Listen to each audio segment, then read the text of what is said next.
Ya, Kementerian Perindustrian mengusulkan relaksasi pajak pembelian mobil baru sebesar 0% atau pemangkasan pajak kendaraan bermotor atau PKB. Upaya ini diharapkan dapat menstimulus pasar sekaligus mendorong pertumbuhan sektor otomotif di tengah pandemi COVID-19. Sejumlah cara dilakukan Kementerian Perindustrian dalam menjaga momentum kinerja industri yang mulai bangkit di tengah pandemi. Hal ini bertujuan agar ekonomi nasional bisa pulih sekaligus meningkatkan kesejahteraan masyarakat. Kemenperin berupaya mendorong pertumbuhan sektor otomotif dengan mengusulkan relaksasi pajak pembelian mobil baru sebesar 0% atau pemangkasan pajak kendaraan bermotor. Kemenperin menjelaskan upaya pemangkasan pajak pembelian mobil baru tersebut diyakini bisa mendongkrak daya beli masyarakat. Tujuannya yakni untuk memulihkan penjualan produk otomotif yang tengah turun selama pandemi. Agus mengungkapkan aktivitas industri otomotif memiliki multiplier efek yang luas, mulai dari penyerapan tenaga kerja yang besar hingga memperdayakan pelaku usaha di sektor lainnya. Sementara itu, Kementerian Keuangan telah menerima dokumen usulan relaksasi pajak pembelian mobil baru sebesar 0% dari Kementerian Perindustrian. Saat ini Kemenkyu pun tengah melakukan koordinasi secara internal terkait hal tersebut. Menurutnya saat ini pembahasan masih dilakukan di internal Kemenkyu yang dipimpin oleh Badan Kebijakan Fiskal. Koordinasi dilakukan tidak hanya di Kemenkyu, tapi juga dengan kementerian, lembaga terkait. Ya, sejauh mana relaksasi pajak 0% mobil baru yang diusulkan Kementerian Perindustrian dalam mendorong kinerja sektor otomotif ke depannya? Langsung saja kita akan membahasnya bersama Direktur Industri Maritim Alat Transportasi dan Alat Pertahanan atau IMATAP, Kemenparian, ada Pak Putu Juli Ardika dan juga Ketua Satuan Gabungan Industri, Ketua 1 maksud kami, Gabungan Industri Kendaraan Bermotor Indonesia, Yongki D. Sugiarto. Pak Yongki, Pak Putu, terima kasih sudah bergabung bersama kami dalam Hot Ekonomi sore ini. Selamat sore.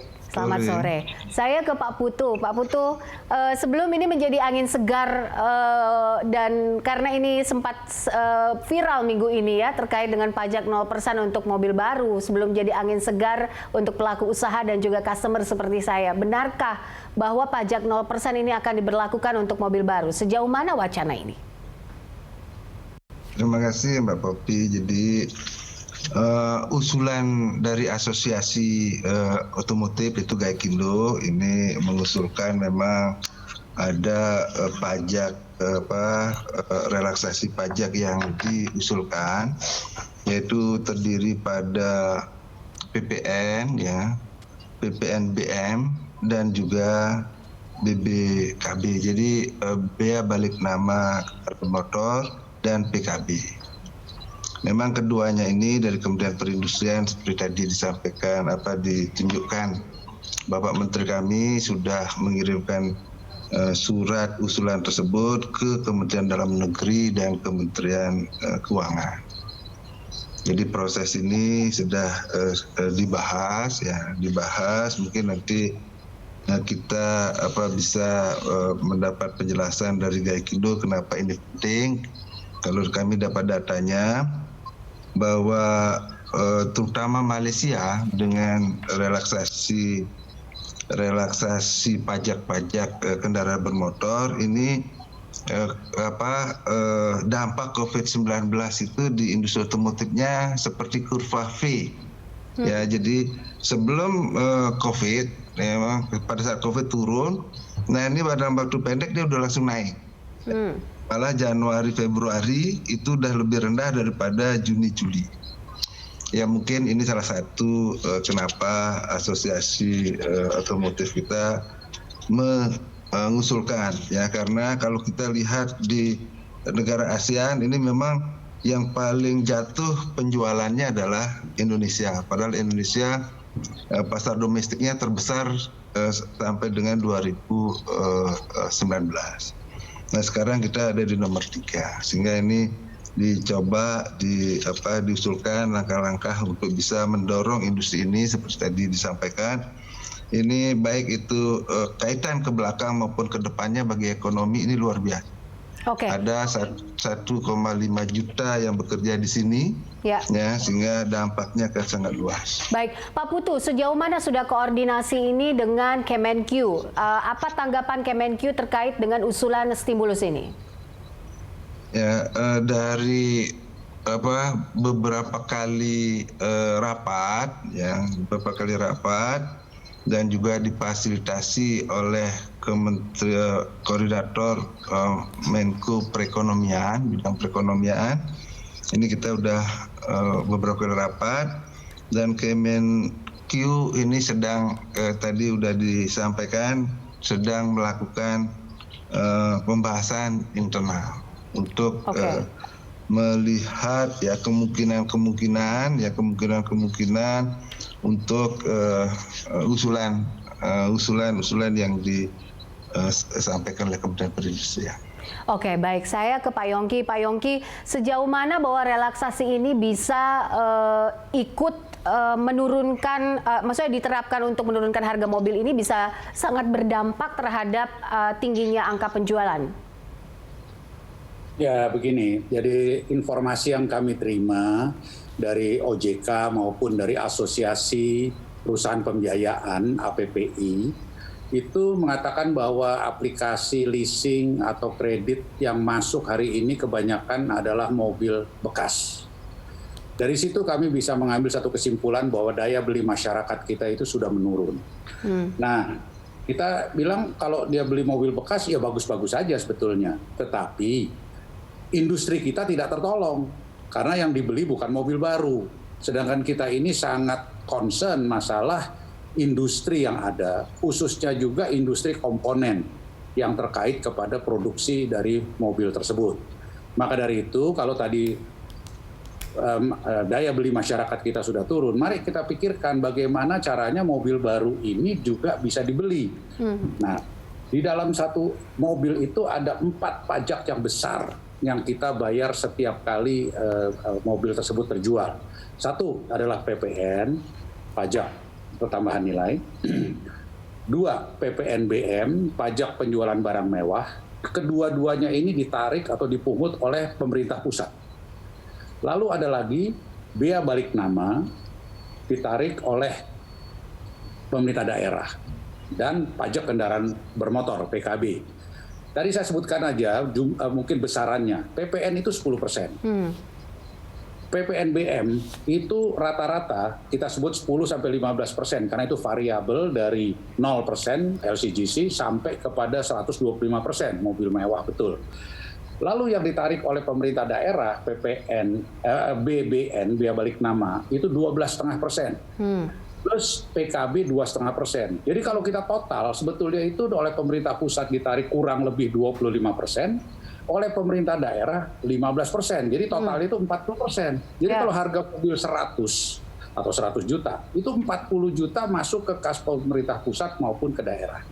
Nah, kami mengusulkan ini kepada Kementerian Perindustrian bahwa bagaimana kalau misalnya pengusaha ikut berpartisipasi dengan mengurangi kosnya dan lain-lain sebagainya. Kedua, pemerintah pusat dengan mengurangi tadi misalnya PPN, PPNBM-nya. Lalu pemerintah daerah bisa mengurangi BBN dan PKB-nya.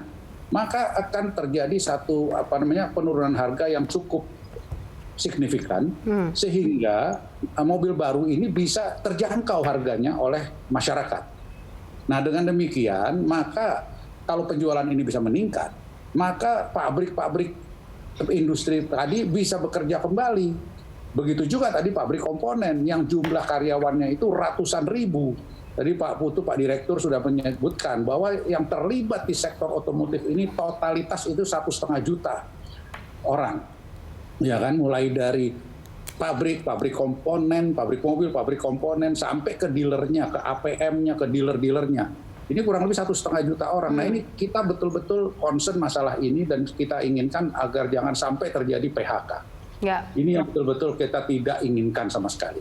Baik. Nah, tadi kembali, kalau ini bisa dilaksanakan segera, maka mudah-mudahan harga mobilnya jadi lebih terjangkau dan dibeli masyarakat. Ini sudah terjadi di negara tetangga, tadi disebutkan oleh Pak Direktur bahwa Malaysia sudah menerapkan hal tersebut, Thailand sudah menerapkan hal tersebut, dan mereka juga sudah istilahnya rebound angka-angka penjualannya. Kita ini terpuruk, yang tadinya kita nomor 1 di ASEAN, pernah kita drop sampai ke nomor 5. Mungkin sekarang sudah naik lagi sedikit, karena kembali di bulan Juni, Juli ini penjualan sudah agak meningkat ke Agustus, ya kan, per bulan sudah bisa 37.000 kurang lebih. Sebetulnya angka normal yang kita sebelum pandemik ini itu angkanya ada di 90.000. Nah ini sekarang ini baru di 37.000 penjualan per bulan. Nah ini yang kita betul-betul inginkan agar bisa segera meningkat. Oke, baik. Saya ingin tanggapannya Pak Putu soal ini. Ketika misalnya tadi kalau dihitung-hitung Pak Putu, itu total in-nya ada 40% begitu. Pusat ada 25%, daerah 15%. Ini yang menyebabkan angka penjualan mobil, harga mobil akhirnya naik tajam begitu. Apakah mungkin ini bisa dikurang-kurangi sedikit komponennya, ataukah cuma PKB saja begitu yang pajaknya cuma 0%? Ya, dari hasil koordinasi ya, Kementerian Dalam Negeri menyampaikan sudah berkoordinasi dengan pemerintah daerah, baik untuk biaya balik nama ya maupun pajak kendaraan bermotor. Ya, kita berharap bahwa keputusannya, apapun keputusannya, ini dapat dilakukan pada kesempatan pertama ya, pada waktu yang sesingkat-singkatnya. Nah demikian juga di Kementerian Keuangan, ya mudah-mudahan ini kita sangat berharap ya bahwa keputusan apapun keputusan namanya juga usulan, karena yang akan punya otoritas yang memberikan keputusannya ini juga diharapkan dalam waktu segera. Karena apa? Karena kalau ini berkelanjutan, jadi buyernya itu akan menunggu untuk pembelian mobil, sehingga kita tidak berharap bahwa dengan waktu yang agak lama penjualan yang sudah mulai sangat bagus, mulai sangat bagus kalau kita lihat ya udah mulai meningkat ya, walaupun peningkatannya kalah jauh dari negara-negara di ASEAN, tapi udah mulai meningkat. Ini jangan sampai turun lagi. Ya. Nanti ini sentimental pasar, ini kasihan. Baik, oke. Baik, nanti kita akan lanjutkan perbincangan kita di segmen selanjutnya. Kita akan lihat data-data, nanti usai jeda pemirsa tetaplah di sini.